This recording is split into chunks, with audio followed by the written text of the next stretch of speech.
I'm Cynthia Mulligan in Paris, France. Today is a big day for President Emmanuel Macron. He spoke on Thursday promising reforms in a bid to appease the Gilets jaunes, the yellow vests who have been protesting for 6 months. Now the city is waiting to see if it will be enough to appease them.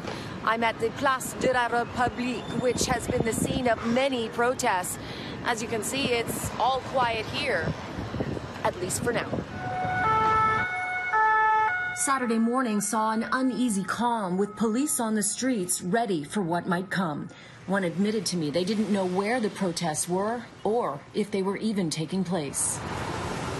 Windows remain shattered from earlier protests. Shopkeepers have given up fixing them, fearing they will only be broken again. And days after last weekend's protest, torched motorbikes remained on the streets. The Yellow Vest movement started in November as a fuel tax revolt, then grew into protests against wealth inequality. This man says they will never stop. What will stop the protests? Jamais. Never. They'll never stop. No, never. Another sums up their demands.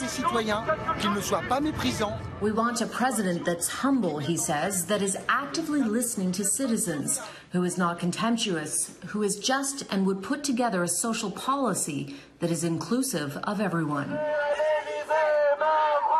Last Saturday, the demonstrations escalated as protesters lashed out against the $1 billion quickly raised for the fire-ravaged Notre Dame, while many Parisians struggled.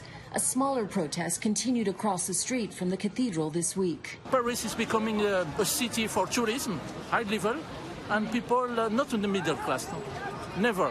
Even you are in the middle class, it's not possible no more. No more to buy a flat or to rent a flat. It's so much expensive. Macron is promising tax cuts in response to the yellow vests. By late afternoon, the Interior Ministry said around 23,000 protesters took part in marches across the country, including this one in Strasbourg near the German border. Those numbers are way down from the 300,000 seen in November. Many people tell me the yellow vests have derailed Macron's presidency and they're not sure he's going to be able to get it back on track. They also worry what will happen next as the height of tourist season approaches.